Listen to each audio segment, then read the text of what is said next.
Robin Williams in Peter Pan. Do you remember the movie? Gosh, I miss him. But there's a greater lesson here, and it has to do with remembering to stay honoring your child even as an adult. In the story, Robin Williams is so caught up in being an adult and doing adult things and being very serious and wanting the children out of his way, and he forgets who he really was. And the whole story is on the premise that as we grow in adults, we forget who we are. We forget what lit us up as kids, what excited us, what our dreams were made of, and how we could use our imaginations to get us to where we wanted to go. And I didn't realize how disconnected I had become from that little Sarah within me. And I've spent the last 2 to probably 3 weeks getting big messages about how it's who we are. Like, who we were as kids is the dreams that we hold as adults, and we are convinced of the things we want as adults, but really we hold those inner dreams within us. And it's the people that hold on to those are the ones that become the most successful in the world, right? They had that vision as a child. They had that idea of what they wanted, and they didn't let go. That's why the actors talk about this vision they had for themselves, or the musicians of what they always knew they were going to do. They held that vision. And I think a lot of us get lost in the shuffle and we start to adapt to other people's vision for us, or they hold a vision that looks appealing to us. And so we kind of lose track of that vision we had for ourselves. And so I've just been spending time just trying to get to know little me again, not so much worried about the vision itself, but worrying more about my relationship to myself and my younger self, and what is it that she dreamed of? What is it that she always wanted? Because I didn't have the one thing, right? A lot of people have the one thing, and I didn't have the one thing. I was interested in so many things, but the commonality was people. I love people. I love getting to know people, understanding what they do, why they do it, and how they think. And so I went on a little adventure with my children, and I turned it into kind of a homeschool trip, and we went whale watching. And the reason we went is because I've always had a fascination with the ocean and water. I am terrified to swim in water I can't see beneath me, or dark water for that matter. But being in a boat has always just been so freeing to me. It allows me to have both. And I know I wanted to be an oceanographer when I was little and study marine animals. And I got to go as a 10-year-old little girl out on the ocean. And I knew that I wanted to study animals in the water, but I didn't want to be in the water.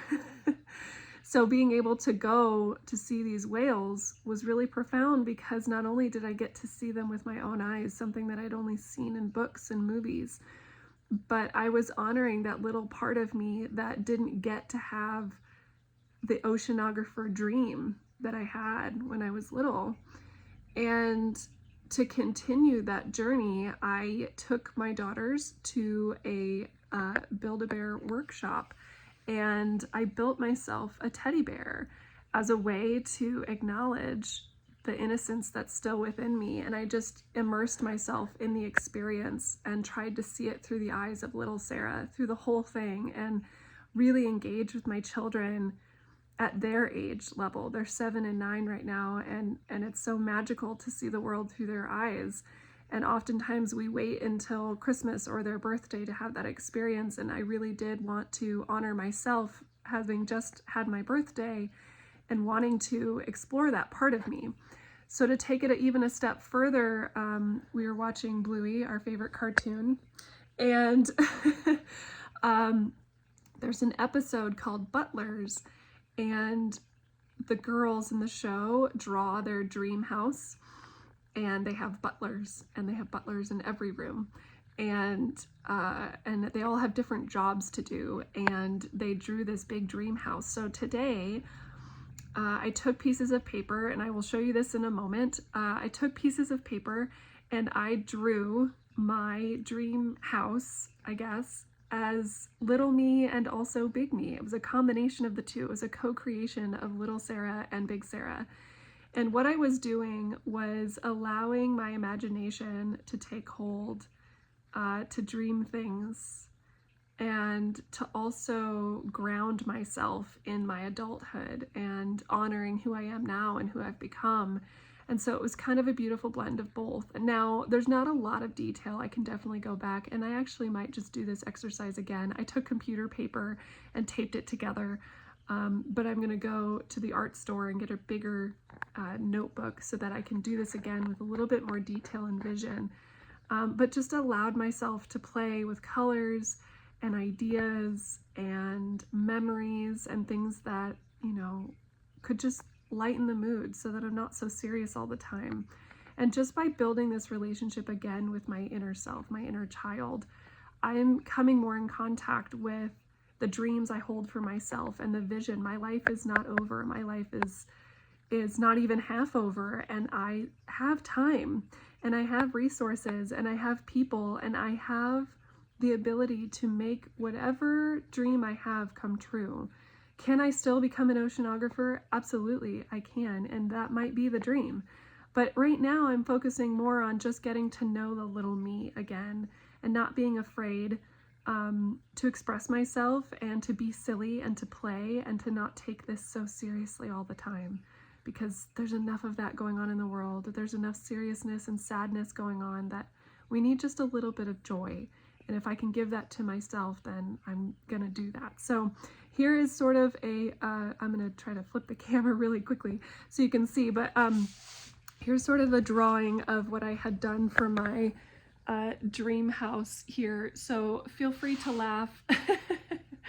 But yeah, there's a tree house, there's big rounding staircases. No, that's not a slide. There's 2 libraries. So, you know, we love books in this house.